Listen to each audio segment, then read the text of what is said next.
Banyak alat untuk mendeteksi tingkat kekuatan sinyal. Namun demikian, setiap alat tersebut kita harus tahu bagaimana cara kerjanya. Banyak sekali ya teman-teman dikasih senjata, dikasih trik, dikasih software apalah gitu. Langsung dipakai, pokoknya nggak ngerti cara kerjanya, bahkan apalagi untuk mengukur risikonya gitu ya. Eh, Terkadang hanya ngelihat 1-2 transaksi saja, kok tepat ini, kok bagus. Akhirnya langsung ikut saja.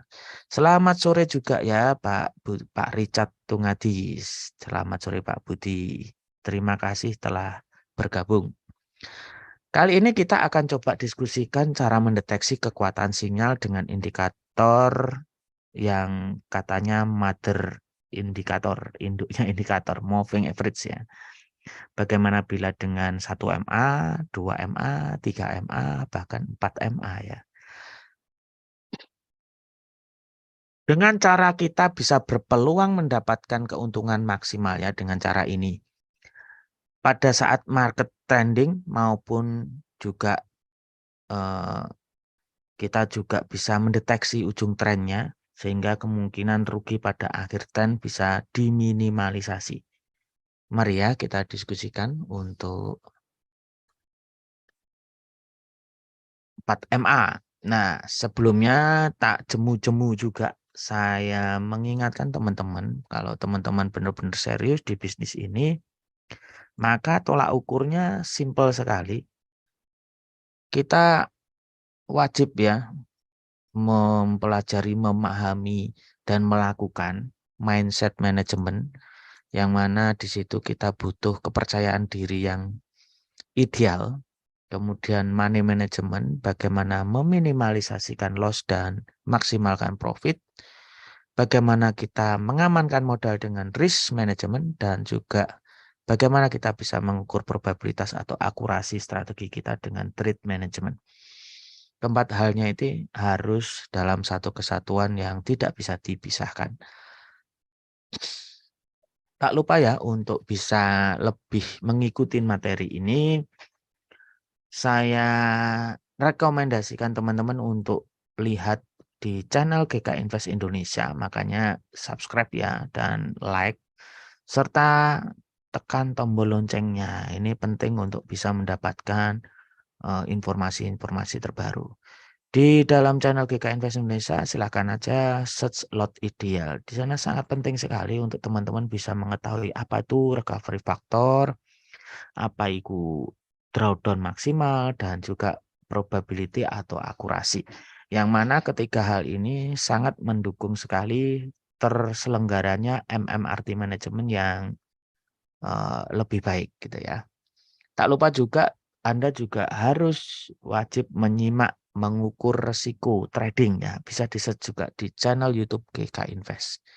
Sehingga apapun kesaktiannya seperti sekarang nih, judulnya aja kesaktian 4 MA. Sesuatu yang sakti, manusia yang sakti pun juga belum tentu bisa kalah ya. Bisa juga kalah gitu. Termasuk juga strategi yang sesakti apapun, kalau kita nggak bisa mengukur risikonya, tidak mempertimbangkan hal-hal yang bisa membuat kita merugi, karena belum tentu kita untung terus. Jadi tetap aja kita akan tidak ideal dalam bertransaksi ya. Maka dari itu pentingnya kita mengukur risiko trading. Ini kalau nggak salah 2 minggu yang lalu ya saya sampaikan materi ini. Cara kerja indikator. Nah, ini yang pertama yang bisa saya sampaikan. Ternyata ada di MetaTrader itu ada fasilitas untuk kita bisa melihat cara kerja indikator. Di dalam MetaTrader 5 itu ada simbol ya, tulisan IDE gitu ya. Itu bisa diklik, kemudian nanti akan keluar namanya Meta Editor. Di dalam Meta Editor itu kita klik Help, nanti akan muncul MQL5 referensi. Setelah itu kita pilih di MQL5 referensi itu bagian strategi modul. kemudian modul of trade signal. Ini ada sekitar 20 ya indikator yang dijelaskan di sana. Jadi ada standar library-nya ya. MQL5 referensi, standar library, strategi modul, terus modul of trade signal. Tersedia penjelasan cara kerja 20 indikator yang ada di MT5 defaultnya. Nah, penampakannya seperti ini. Ini contoh yang saya ambil untuk moving average ya. Moving average single atau 1 MA itu sebenarnya cara bacanya menurut MQL5 referensi seperti ini. Untuk buy ada valid breakout ya, breakout yang gagal, ada moving average crossover, jadi candlenya yang cross begitu, dan juga ada form ya untuk breakout, jadi terkonfirmasi breakout.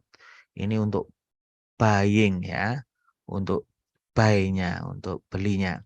Sedangkan untuk sell-nya ini ada valid breakout seperti ini contohnya.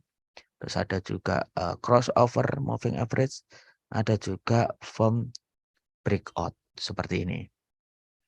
Ini standarnya sesuai dengan referensi MQL5.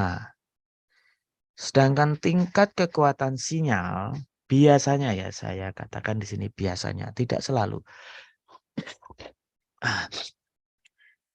Contoh dengan moving average ini ya. Yang ya ini menurut kategori saya aja. Ada sinyal rendah atau lemah. Ada sinyal tapi lemah. Daripada nggak ada sinyal sama sekali gitu. Jadi boleh entry tapi lotnya terkecil. Bisa aja seperti itu. Bila menurut MQL referensi tadi. Jadi semua yang direkomendasikan di MQL5 tadi saya pribadi memberikan pendapat bahwa itu hanyalah sinyal yang hanya sekedar muncul sinyal begitu aja. Ya bisa dikatakan juga sinyalnya masih lemah. Tapi masih mending, masih bisa untuk open posisi. Daripada nggak muncul sinyalnya kita open posisi gitu ya. Terus ada yang sedikit sedang ya, sinyalnya berkekuatan sedang, medium. Ini ada crossover gitu ya. Crossover yang di sini yang saya maksud ini pakai 2 MA ya. Jadi ada MA fast dan MA slow. MA fast di sini saya contohkan SMA 20 ya. Untuk slow-nya SMA 50. Jadi ketika fast MA-nya itu yang period rendah cross dari atas ke bawah, MA yang slow ini akan menjadi sinyal sell. Nah, yang contoh gambar di sini yang biru itu adalah fast MA atau periode yang lebih rendah 20. Cross dari bawah ke atas. Maka ini menjadi sinyalnya buy. Ini lebih kuat daripada yang tadi. Yang hanya sekedar 1 MA, 2 MA ini. Nah, yang kuat ini menurut pengalaman saya saja ya. Yang sinyal tergolong kuat itu dengan 4 MA. Kok bisa 4 ya? Bentar.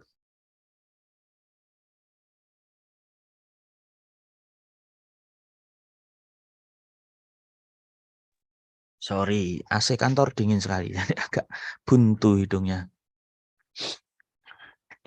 Ada sinyal bidding dan sinyal kanal. Sinyal biddingnya ada 2 MA dan sinyal kanalnya ada 2 MA. Totalnya kan 4 MA ini. Nanti saya jelasin nanti ya.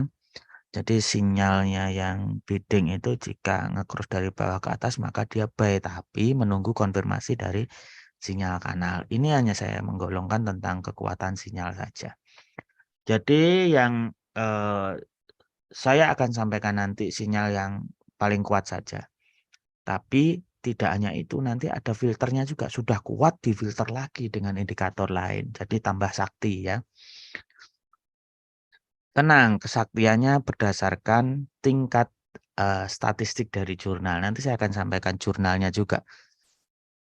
Cara kerja indikator bisa dilihat di sini ya. Tadi jangan lupa ya bisa belajar-belajar. Nah, analogi arah pergerakan harga teman-teman. Kita kan sering bingung nih, ngikutin time frame mana sih yang enak itu.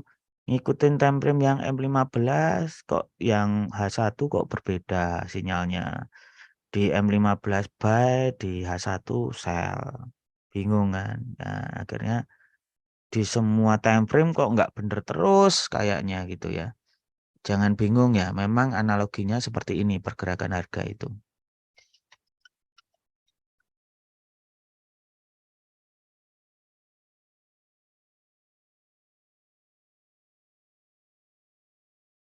Ibaratnya belut ya, analogi arah pergerakan harga pada setiap time frame ini. Ya, yang mana time frame yang besar itu ibarat kepalanya begitu, yang ke bawah sampai ujungnya itu eh, 1 menitan. Ya, ini analoginya. Jadi jangan kaget kalau kita ngikutin time frame yang paling kecil M1 misalkan. Cepat sekali sinyalnya buy dan sell. Saya baru nge-buy saja kok yang nanti beberapa menit lagi ada sell lagi. Nah, sedangkan di sinyal M15 masih aja buy. Di D1 ternyata sell. Nah, ini yang mana yang benar gitu ya. Nah, untuk itulah kenapa sinyal-sinyal itu saya golongkan menjadi 3 tadi. Kita harus ngikutin yang paling kuat dong tentunya. Walaupun tetap ada resikonya. Cara pandangnya seperti ini ya. Pola pikir kita terhadap pergerakan harga. Misalnya kita pakai acuan kanalisasi sinyal ya. Dari indikator moving average crossover. Seperti ini tadi ya. Jadi ada time frame kecil yang saya katakan sinyal bidding dan time frame besar saya katakan sinyal kanal. Jadi ketika dari atas ke bawah, ini yang hitam ini berarti MA yang rendah ya, periode rendah atau fast MA dari atas ke bawah itu menyatakan sell. Kalau dari bawah ke atas buy, dari atas ke bawah sell, dari bawah ke atas buy. Tapi ini kan di time frame kecil sehingga kan kita sering tertipu oleh sinyal-sinyal yang keluar di time frame kecil. Ternyata selnya itu cepat hilang, ganti juga sinyal buy gitu. Untuk tidak gampang tertipu, maka ada dibutuhkan sinyal kanal yaitu time frame yang lebih besar. Seperti ini. Maka kalau fast MA itu di bawah slow MA maka dia downtrend. Kalau downtrend itu maka ini hanya ada sinyal sell. Jadi yang buy di sini harus kita tunggu. Jadi tidak eksekusi buy bila time frame besar menyatakan downtrend. Gitu ya. Dari sini ada pertanyaan langsung aja ya. Kalau ada pertanyaan baik yang ada di YouTube maupun di Zoom silahkan komentar aja. Lanjut, ini contoh di chart itu, misalkan yang atas itu time frame yang besar H6, yang bawah time frame H1. Maka yang time frame kecil itu sinyal biddingnya. Sinyal bidding itu untuk eksekusi, sinyal kanal itu untuk konfirmasi. Jadi ya bersyarat gitu. Kamu boleh transaksi syaratnya harus sama arahnya gitu. Kondisi pertama menunggu, yaitu tidak perlu bid ya, tidak perlu transaksi karena yang time frame rendah sell, yang time frame besar atau kanalnya buy. Time frame M15 small ini time frame yang untuk bidding. Misalkan seperti ini mengarah ke bawah dari atas ke bawah. Ini kan harusnya sell. Ternyata kita lihat di time frame yang besar itu ada di atasnya time frame period yang rendah. Maka ini sell di sana up berbeda. Ini yang tidak searah dengan sinyal kanal ini menyatakan menunggu kondisi ini. Kondisi kedua juga menunggu ketika Time frame yang kecil itu menyatakan sinyal buy, tetapi yang time frame besar itu downtrend gitu ya. Sinyal bidding ini tidak searah. Yang satunya buy, yang satunya down, maka tidak transaksi. Kemudian kondisi ketiga, open posisi sell pada downtrend. Ini sell karena terkonfirmasi. Begitu muncul sinyal biddingnya sell di bawah begini, maka time frame yang besar ini, jika kita lihat downtrend seperti ini terkonfirmasi. Di sini sell, di sini down, maka setuju sell. Kemudian kondisi keempat, open posisi buy jika dua-duanya mengarah ke atas. Ya. Jelas ya sampai di sini. Sinyal bidding searah dengan sinyal kanal. Tapi tidak cukup seperti itu yang saya sampaikan tadi, karena kadang kita juga sering juga tertipu ketika sudah di kanal seperti itu pun sering juga ternyata wah itu nanti ujung trennya gitu, tertipu oleh ujung trennya. Ketika ujung trennya kan naik semua, waktunya balik ke bawah bagaimana? Makanya perlu ini relative strength index untuk menambah filter dengan indikator RSI ini. Kita bisa membantu memperkirakan keadaan overbought dan oversold. Overbought itu titik jenuh beli. Oversold titik jenuh jual. Contoh misalkan ini setting level 30 dan 70 ya. Pasar dianggap oversold jika RSI berada di bawah 30 dan dianggap overbought bila RSI berada di atas 70.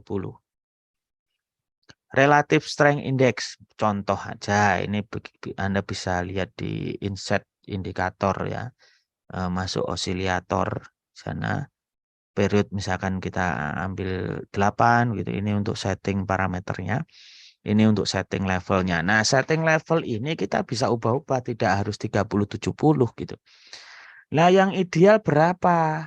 Yang ideal nanti kita lihat dalam jurnalnya. Jadi nanti saya akan bacakan satu-satu pair tertentu idealnya ini berapa untuk levelnya dan juga MA-nya. Tadi kan MA-nya ada yang 8, ada yang 20, ada yang 50. Sebenarnya yang cocok atau yang berdasarkan jurnal setahun terakhir itu yang bagus pakai MA berapa dan pakai RSI berapa. Penambahan filter diharapkan untuk menambah akurasi sinyal, namun jika juga bisa mengurangi kesempatan trade yang profit pula, maka setting harus ideal. Inilah pentingnya jurnal. Jadi kalau tidak ideal settingnya, maka kita harusnya buy tidak nge-buy, harusnya untung tidak jadi untung. Ya, mengurangi kesempatan kita profit. Tapi jika tepat, kita benar-benar menambah akurasi sinyal itu. Area level RSI overbought dan oversold. Seperti ini ya. Jadi kalau sudah disetting seperti tadi, dia akan muncul seperti ini. Di bawahnya chart. Itu ada area overbought, di atasnya 70. Yang oversold di bawahnya 30. Seperti ini. Nah, ini grafik RSI-nya. Cara bacanya seperti ini. Buy dan sell.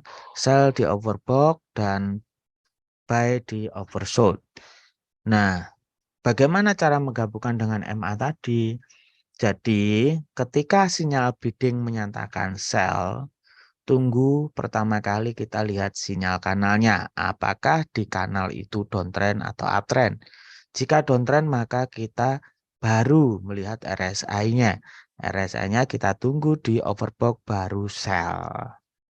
Begitu juga untuk buy, sinyal biddingnya harus menyatakan buy, kanalnya harus uptrend, dan yang ketiga RSI-nya dilihat, kita open posisi pada saat RSI di oversold untuk buy-nya.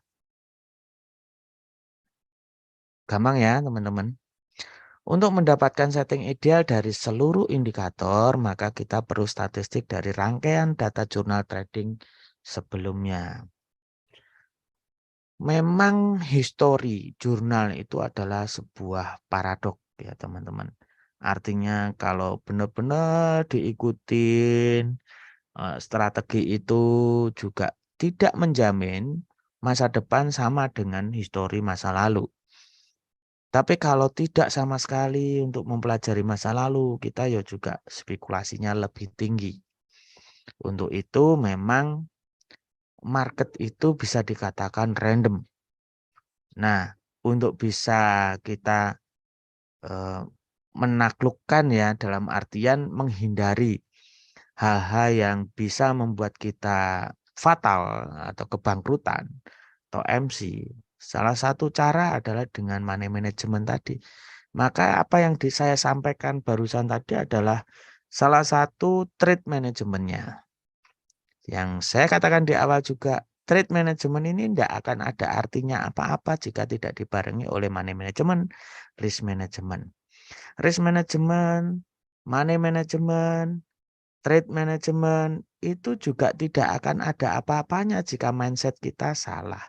Jika psikologis kita tidak percaya diri. Jika kita tidak punya keyakinan kuat untuk disiplin dan konsisten menjalankan aturan-aturan yang telah kita komitmenkan pada diri kita sendiri. Maka itu rangkaian yang tak bisa putus.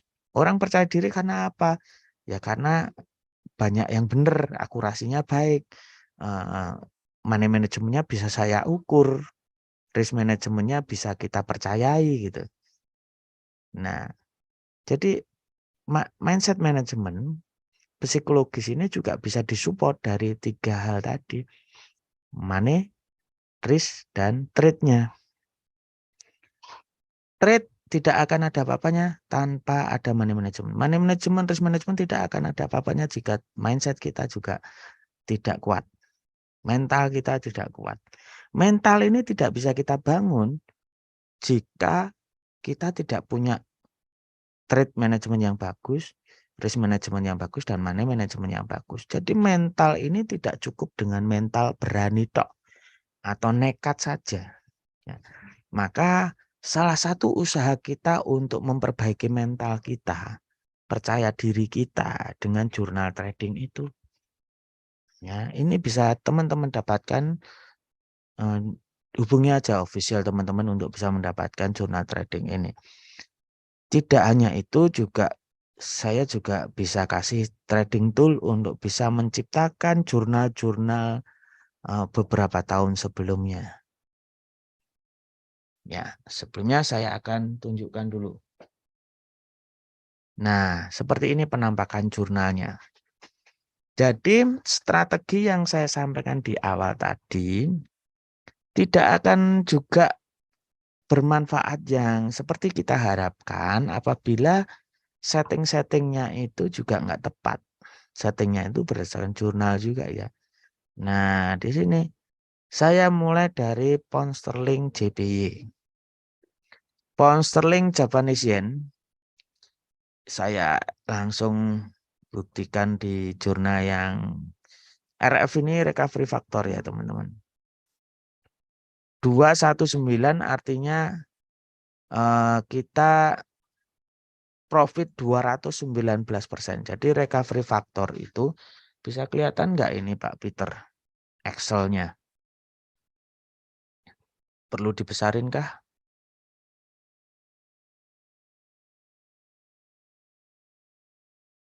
Ya, yang lihat di YouTube maupun di Zoom apakah sudah bisa dilihat dengan lebih jelas? Saya sudah besarin ini ya.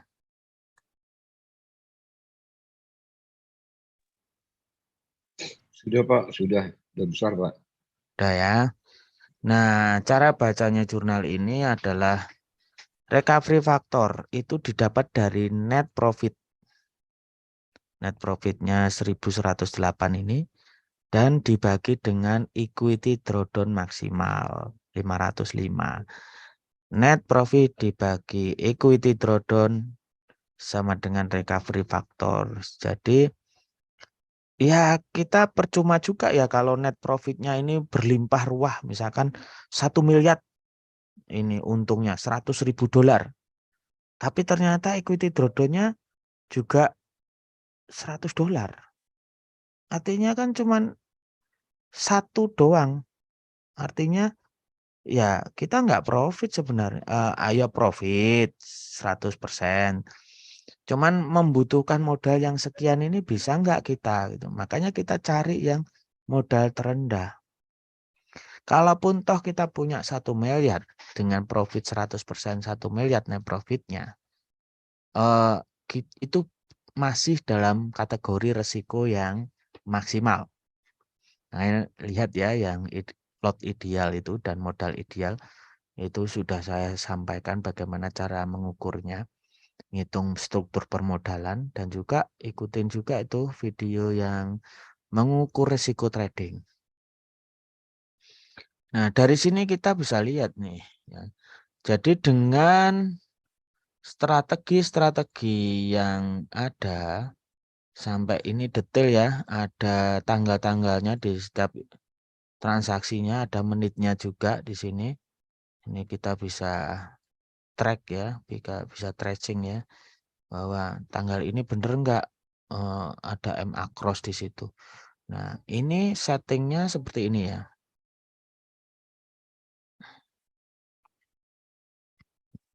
Jadi jurnal ini melaporkan bahwa ketika kita melakukan trading plan dengan moving average crossover di pair GBP JPY dengan recovery factor 2,19 atau profit 219% selama 13 bulan. Sinyal biddingnya yang saya maksud, saya gambarkan tadi ada sinyal bidding, ada sinyal kanal gitu ya. Sinyal biddingnya, MA parameternya adalah simple moving average, periode pertamanya 10. Periode 1 ini maksudnya yang fast MA ya, yang MA punya periode rendah. Dan periode yang untuk fast slow MA-nya 20. Jadi sinyal biddingnya pakai SMA 10 dan SMA 20. Time frame-nya di H1. Kemudian kanalnya di 2050 di H4. Ya, ini nyambung ya teman-teman dengan penjelasan saya yang di awal tadi kan teorinya seperti itu. Nah, ini teknisnya, setting parameternya berapa idealnya. Idealnya ini ya berdasarkan tadi terbukti bahwa 13 bulan terakhir ini mengalami profit 219% gitu. Ini dalam arti 219% atau 2,19 recovery factor itu dalam resiko maksimal karena yang saya maksud modalnya itu ya equity drawdown maksimalnya itu. Kalau modalnya sama dengan equity drawdown maksimal kan punya resiko yang tinggi. Take profitnya jadi tetap ada TPSL-nya ya. Mungkin dari tadi nggak ada pertanyaan, terus TP-nya di mana, stop loss-nya di mana. Ini sudah dijelaskan untuk time frame pound sterling JPY dengan kondisi bidding dan kanal seperti ini 92 pips. Untuk taking profit buy dan sell-nya sama 912. Sedangkan stop loss-nya juga sama 925. 925 ya saya maksud ya. Stop loss-nya dan take profit-nya sama, buy dan sell-nya sama 925. Nah, tadi period untuk RSI, Relative Strength Index, yang untuk overbought dan oversold itu kan tadi ada time frame-nya. Sorry, ada levelnya. Jadi levelnya itu 60-40. Kalau di contoh tadi kan 70-30. Nah, yang di GBP JPY ini yang sementara saya temukan yang cocok itu di 60-40 dengan periodnya 8. Time frame-nya M1 ya nggak usah besar-besar, M1 saja karena sudah terlalu banyak filter nantinya ya. Filternya tadi MA kanal, MA bidding, dan tambah juga RSI ini. Ada komentar di YouTube. Pak, gimana caranya mendapatkan profit $2 lebih sekali open posisi? Nah, ini pasti begitu ya. Maksudnya Pak Selon Siam ini apakah Pak, bagaimana cara mendapatkan pasti $2 sekali, lebih sekali atau lebih sekali open posisi gitu ya. Caranya banyak sekali ya. Cuman yang menjadi catatan adalah tidak selalu benar. Kalau Bapak menyatakan pasti dapat $2, pasti dengan cara yang sakti ini pasti setiap open posisi dapat $2. Saya rasa di dunia manapun nggak akan menemukan itu. Karena kita hidup saja itu sudah penuh dengan probabilitas, kemungkinan itu. Nggak ada yang pasti. Cuman saya berusaha menunjukkan bahwa dengan strategi yang saya sampaikan ini punya rekod, punya histori seperti ini hasilnya. Enggak selalu benar, tapi membuat kita untung. Gitu ya. Kalau menjamin seperti itu enggak bisa, Pak. Ya, mohon juga dipahami gitu ya. Kalaupun nanti Bapak menemukan ya hati-hati, stop loss-nya berapa, resikonya berapa itu harus kita ukur. Mengukur resiko sudah saya sampaikan di video-video saya sebelumnya. Bisa dengan cara ini namanya LTHP ya.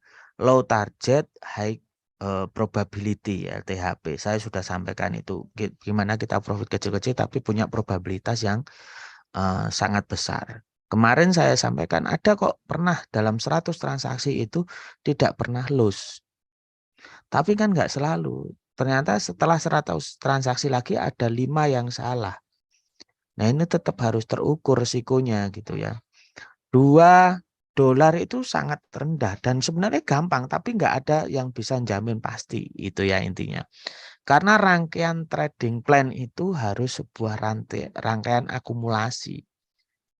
Ya, yang menunjukkan kesaktian atau enggaknya sebuah strategi ya kalau saya ukurnya dari recovery factor di mana net profit dibagi dengan equity drawdown maksimal. Cara mendapatkan equity drawdown maksimal atau balance drawdown maksimal juga bisa. Itu sudah saya sampaikan sebelumnya, tinggal historinya all aja diklik kanan export Excel itu akan keluar. Ya, saya lanjut nih ya di time frame berikutnya. Time Pak, frame, ya. sebelum lanjut Pak, di planning tadi Pak, apakah untuk hari ini, per hari ini, kita harus membuat plannya per 13 bulan Pak? Nah, kan gini Pak.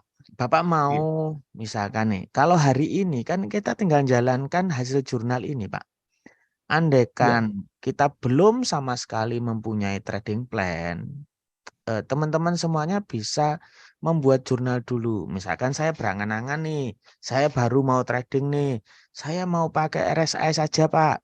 RSI saya setting 80-20.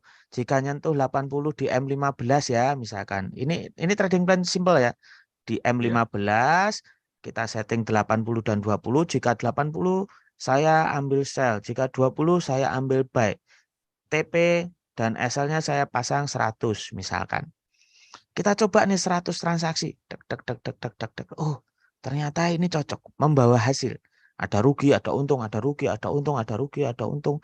Rugi, rugi, rugi, rugi, untung, untung, untung. Dibuat jurnalnya, dilihat equity drawdown-nya. Wah, struktur permodalan saya mencukupi. Saya serk dengan trading plan ini. Dilakukanlah itu. Terus menerus. Jadi kalau itu sudah fix, oh 100 transaksi, saya mampu sebaiknya lebih dari 100 transaksi sih sebenarnya. Maka ya kita tinggal jalanin itu sehingga saya bisa ekstrim mengatakan bahwa trading itu nggak perlu analisa. Trading itu hanya perlu menjalankan komitmen kita. Kita mau pakai trading plan mana. Itu aja Tapi simpelnya. dianjurkan tadi Pak, teknikal ya Pak kan? Ya. Dianjurkan tadi di training plan itu pakai teknikal Pak. Ya, ini strategi saja, Pak ya. Bukan saya nganjurkan harus ini enggak. Nah, kemudian setelah saya lanjut yang tadi ya, seorang Ya. newbie tadi dengan cara membuat jurnal sendiri tadi. Kemudian kalau ada yang datang misalkan, Pak saya mau belajar trading mau saya capek lah Pak kalau harus 100 transaksi dulu, harus gini-gini dulu dan lain sebagainya. Makanya saya siapkan ini jurnalnya. Oke, Bapak, kalau Bapak bisa tidak ada waktu harus membuat jurnal dulu. Ini saya ada jurnalnya, tinggal Bapak lanjutkan saja. Nah, kalau Bapak sanksi terhadap jurnal ini, nah Bapak bisa cek dulu. Jadi seperti yang saya sampaikan tadi, strategi-strategi itu cek nih, misalkan pada tanggal 22 bulan 6, tanggal 6 jam 12.03 di grafik itu bisa dilihat. Bener nggak itu ada crossover sinyal bidding dan kanalnya searah? Bener nggak RSI-nya menyatakan seperti itu? Dicek aja jurnal ini apakah benar atau salah. Dicek random misalkan tanggal 22 bulan 10 misalkan. Apa benar nggak seperti itu? Dicek random.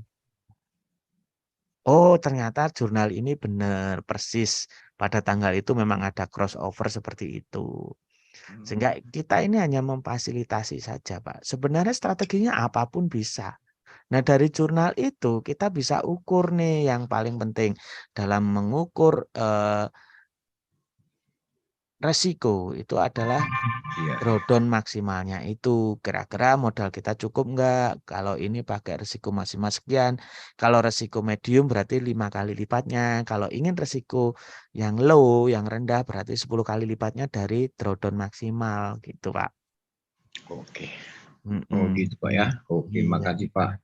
Jadi bisa diikutin bisa enggak, bisa buat sendiri trading plan. Jadi istilahnya gini, tidak hanya kita itu ngasih ikan yang bisa langsung dimakan, tetapi kita juga ngasih pancing, Pak, yang bisa buat cari ikan sendiri. Tapi yang ketiga ini yang lebih penting lagi, kita bisa memberikan cara membuat pancing. Sehingga teman-teman nanti bisa membuat pancing di laut, untuk di sungai, untuk di danau. Pancingnya beda-beda karena kedalamannya juga beda-beda karena ikan yang ada di dalamnya juga beda-beda. Itu yang kami harapkan, Pak. Komplit kan berarti. Mau ikannya saja ya ada, mau ini. Tapi saya harapkan teman-teman bisa menangkap bagaimana cara membuat pancing itu sendiri. Ada komentar lagi ini dari Pak Emak. Oke, makasih Pak Yoyo ya. Ya, makasih banyak Pak Peter. Jangan sungkan untuk tanya terus, Pak. Oke. TP atau SL GBP JB 925 dapat dari mana, Pak? Nah, ini loh Pak Emak bertanya. Jadi gini Pak Emak. Seorang newbie trader harusnya adalah menyiapkan trading plan. Trading plan tangkap dulu strateginya, buat dilakukan dulu, latihan. Semua hal apapun itu latihan. Karena trading itu bukan dari bakat. Trading itu bisa dari latihan. Ibarat kita naik motor, naik sepeda gowes gitu, itu bisa karena latihan, bukan karena bakat. Beda dengan penyanyi. Kalau penyanyi itu kalau nggak bakat, nggak bakal bisa. Latihan terus kalau memang suaranya begitu ya nggak bisa jadi penyanyi. Nah, untuk bisa kita menentukan trading plan, kita nyoba itu. Angan-angan kita berapa? 1000 atau stop loss-nya berapa? 300 misalkan. Kalau Pak Emak nggak setuju 900, oke lah 300. Ternyata 300 itu dari 100 transaksi atau berapa transaksi kok nggak menghasilkan. Ya ganti lagi berarti nggak 300. Kemudian ganti lagi, ganti lagi. Nah, ternyata Pak Emak di posisi 925 itu kita profit gitu loh. Dengan dibuktikan jurnal ini ternyata profit bukan dari mananya. Dari apa yang kita hipotesakan itu kita uji. Jadi dari hipotesa dulu kita uji. Ya, ada materi juga bagaimana kita membuat trading plan dengan metode ilmiah. Yaitu menghipotesa, menduga-duga, lalu menguji, setelah menguji mengumpulkan data, membuat statistiknya. Jadi jurnal ini sudah jadi. 925 dari mana? Karena itulah nilai yang saya temukan, bukan berarti saya paksakan ya. Saya temukan setahun terakhir di pound sterling JPY itu mengalami profit 219% dalam 13 bulan. Begitu Pak Emak. Ya, dari mana? Dari bukti jurnal. Simbolnya seperti itu. Silakan kalau ada pertanyaan lagi. Nah, sekarang saya pindah ke USD CBY. USD CBY ini jauh lebih bagus lagi. Tidak hanya 2,19, tapi ini muncul 5,7 recovery faktornya. Bagaimana recovery factor ini? Saya zoom lagi seperti ini.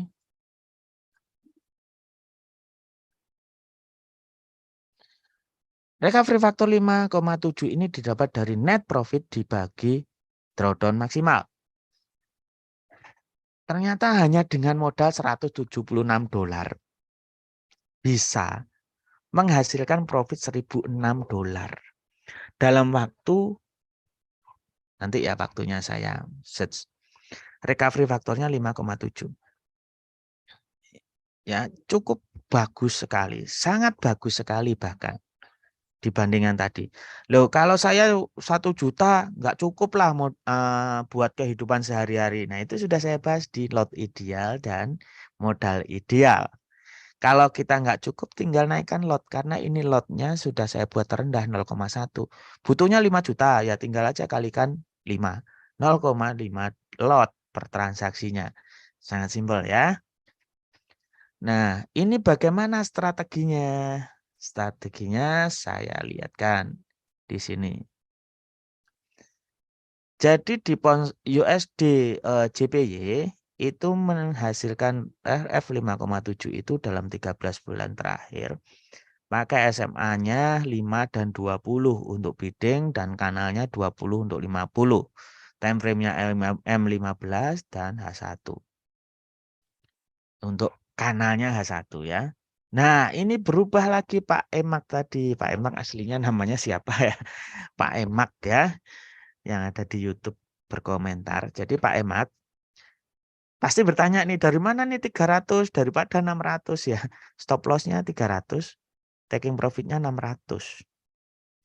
Ini dari hasil jurnal. Kita dari hasil uji coba, dari hasil hipotesa dicoba, oh cocok, kita jalankan terus.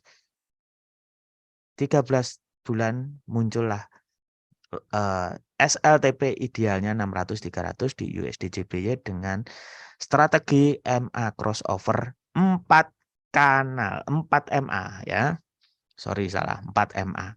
Nah, RSI-nya berapa? RSI-nya 60, 40 juga di time frame 1 menit ya. Oke, begitu ya. Saya lanjut. Di time frame ini bisa di screenshot atau teman-teman nanti bisa lihat lagi di YouTube-nya. YouTube-nya nggak akan hilang videonya itu. Kalau tidak dihapus ya. Saya lanjut di Euro JPY. Jadi kalau teman-teman pengen trading di Euro JPY ini ada strategi dan jurnalnya.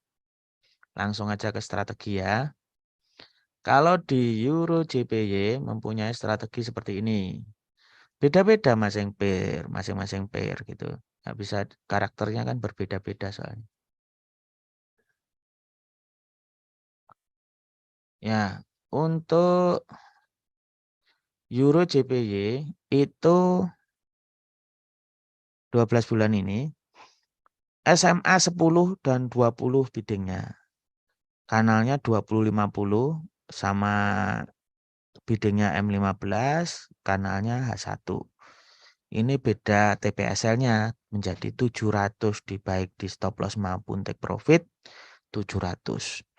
Yang unik di RSI-nya, overbought-nya 65, oversold-nya 35, M1 gitu ya. Jadi bisa dipraktekkan teman-teman. Nah, kalau teman-teman ini bisa melakukan trading plan ini, teman-teman ini bisa ngecek apakah jurnal yang saya buat ini benar. Tuh. Caranya ngecek ya tadi, tanggalnya ini sekian bener nggak itu sell, bener nggak itu buy. Kalau nggak mungkin ngecek satu-satu ya di random aja, 10 transaksi di random tanggal berapa, nanti dilihat catnya dipasang MA-nya bidding gimana, MA kanalnya gimana, bener nggak itu nge-cross dari atas ke bawah, kemudian RSI-nya bener nggak pas itu overbought overshot. Simpel itu aja ngeceknya. Karena ini kasat mata. Karena ini nggak bisa tipu-tipu. Buktinya begitu. Saya lanjut nih.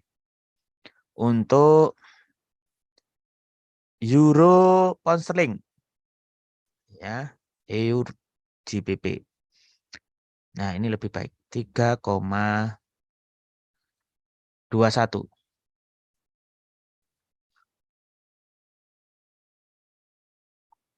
Jadi kalau teman-teman mau mengukur kesaktian, parameternya cukup mudah, hanya dengan recovery factor. Nah, recovery factor ini belum menunjukkan berapa modal yang harus dibutuhkan tadi ya. Modalnya bisa dilihat di drawdown maksimal tadi. Kira-kira mencukupi enggak? Cukup modalnya pun kita harus melihat sesuai dengan kebutuhan kita enggak profitnya. Itu bukan analisa pasti. Itu bukanlah suatu janji. Itu hanyalah sebuah cerita masa lalu yang bisa kita terapkan atau pertimbangkan. Menjadi pertimbangan masa depan kita. Ya lalu dengan apa lagi kalau kita tidak mempertimbangkan masa lalu? Apakah kita wis asal aja buy dan sell tanpa ada dasar gitu ya. Minimal kan kita bertindak atas dasar apa yang sudah terjadi sebelumnya. Mempelajari, memberi solusi, menambah sesuatu bisa untuk bisa lebih baik. Gitu ya teman-teman. Saya lanjut. Euro USD. Nah, ini yang paling disukai oleh trader. Luar biasa Euro USD dengan metode 4MA ini ditambah dengan RSI bisa memberikan recovery factor 8,22. 822%. Ini paling tinggi, recovery factor paling tinggi. Strateginya seperti ini.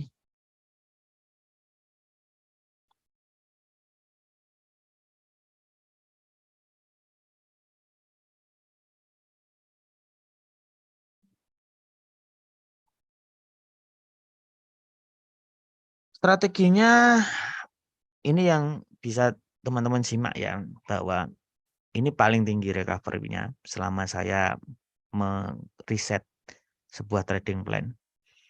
Parameter value-nya SMA 10 dan SMA 20 di time frame M15 untuk bidding dan kanalnya 15-50 di H1.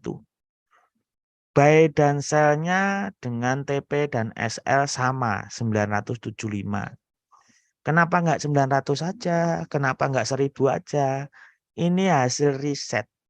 Jadi bisa bayangkan ya, kita mencoba-coba dari 300, 500, 400, ketemulah di 975 ini yang terbaik gitu ya. Untuk RSI-nya ya, RSI-nya itu overbought dan oversold-nya 70-30 nah sesuai contoh tadi, tapi periodnya 4. Lebih kecil tapi ini 70-30. Time frame M1. Cukup unik ya, tapi hasilnya luar biasa. Nah, kalau tanya misalkan nih 822% itu dengan modal berapa? Kita lihat modalnya, kita lihat equity drawdown-nya. Jadi setelah kita membuat jurnal harus bisa melihat statistik seperti ini. Ini di history all, klik kanan export muncul seperti ini, bisa kita lihat equity drawdown maksimalnya. Ini hanya membutuhkan modal 3 juta saja teman-teman. Cukup rendah. 3 juta bisa menghasilkan 2.500.000. 25 juta maksud saya ya. 2.500 hanya dengan 300. Ya kenyataannya seperti ini. Artinya kalaupun dicek gitu ya. Dicek dari jurnal-jurnal yang ini. Silahkan di jurnal aja. Dicek ya. Artinya tanggal ini bener nggak yang ini crossover nggak dari Euro USD-nya. Ini karena waktunya nggak cukup ya. Suatu saat ini bisa Anda minta di official, lalu dicek aja di grafik yang terbaru aja, misalkan yang tanggal Januari kemarin kita lihat tuh grafiknya, kita setting MA-nya, kita setting RSI-nya, bener nggak itu TPSL-nya sekian dan close dan profit. Kita lihat di sini ada yang profit 97, ada yang minus 97, gitu ya. Caranya ngecek. Kita lanjut untuk di HP bisa nggak Pak bikin trading jurnal? Bisa. Bisa. Tapi saat ekspor untuk laporan recovery factor itu harus pakai laptop karena tidak bisa ekspor kalau di HP. Jadi Bapak Selon SIM itu tangkap dulu trading plan yang akan teman uji. Yang akan diuji apa? Tangkapnya A, misalkan pakai RSI saja. Sell, buy, wes sesuai, pokoknya jangan mikir aneh-aneh. Dalam akun demo, dalam belajar trading, latihan itu jangan mikir yang aneh-aneh. Fokus pada satu titik. Trading plan apa? Lakukan 100 kali transaksi, ekspor, atau bisa teman-teman banyak akun, kemudian ini untuk MA, ini untuk RSI, ini untuk apa, dicobain semua, mana yang bagus nanti bisa teman-teman putuskan. Jadi ya di gampang mudah ya mudah, sebenarnya nggak ada masalah. Dipandang susah ya susah, tergantung niat dan waktu teman-teman aja ya. Niat dan waktu. Kalau misalnya kesusahan itu ya udah pakai jurnal trading ini juga bisa teman-teman pakai, asalkan teman-teman benar-benar selami cara kerjanya, benar-benar dicek dulu bener enggak ini jurnal ini gitu ya. Terus yang berikutnya USD Kanada. Ini RF4 ya, cukup bagus juga. Seperti ini bisa di screenshot ya teman-teman. Di biddingnya 50-200. Nah ini cukup panjang nih MA slow-nya. 50-200 di M15 yang kanalnya 100-200. Jadi ini lebih jarang trade ya. Di RSI-nya 60-40 di periode 4. TPSL-nya 515 ya teman-teman. Oke, saya lanjut ya. Untuk Australia USD. Nah, ini sangat bagus sekali nih. Australia USD 7 ya. Walaupun masih kalah dengan euro tadi. 7,16. Periodnya untuk bidding 550 H1, kanalnya 50-100 H4. TPSL-nya 410. RSI-nya di 70-30 period 8. Penasaran nih dengan modal yang dibutuhkan.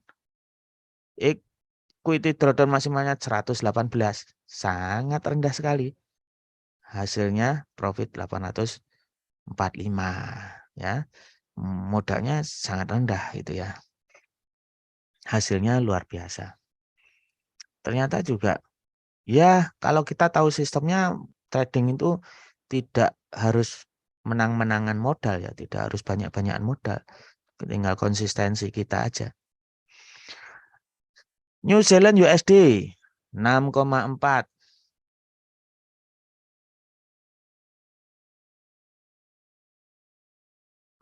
Ini 6,5 ya. Nah, 13 bulan. Sinyal biddingnya 420, M15, kanalnya 40-200 H2.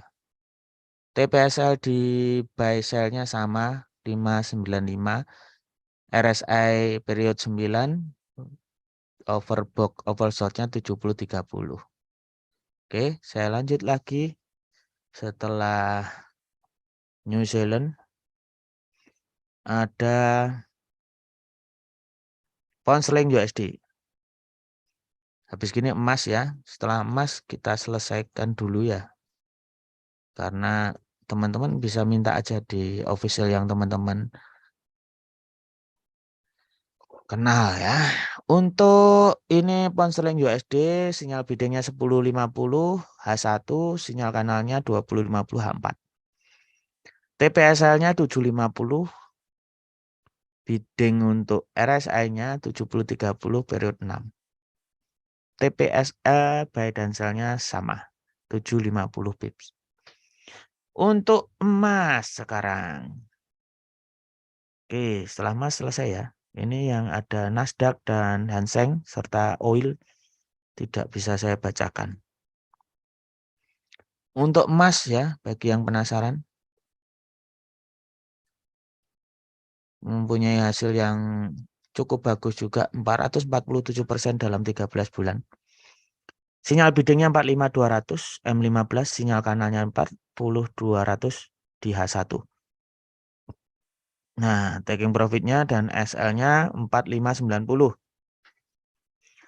4590 itu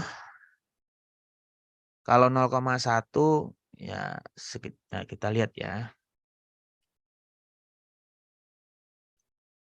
45 dolar cuman ya. 45,9 dolar TP dan SL-nya ya. Pakai 0,1 lotnya. Oke.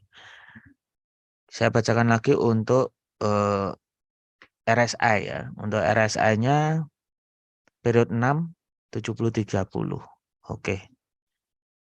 Ada pertanyaan silakan. Pak Selonsim, terima kasih atas partisipasinya, bertanya-tanya, dan juga Pak Emak, Pak Peter, Pak Richard, Pak Budi, dan semuanya yang menyaksikan. Silahkan teman-teman buka-buka lagi YouTube-nya untuk bisa mempelajari.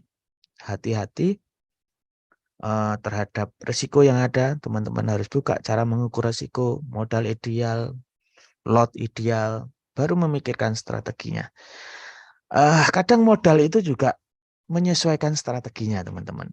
Jadi harus dengan bijaksana kita menentukan sikap dalam trading itu sendiri. Trading adalah bisnis yang sangat menjanjikan, tapi trading juga bisa membuat teman-teman bangkrut jika tidak memikirkan resikonya. Mohon maaf jika ada salah. Yoyo Caturto mundur diri. Salam profit. Wassalamualaikum warahmatullahi wabarakatuh. Terima kasih Pak Yoyo. Sama-sama Pak Peter, sehat selalu dan berkah.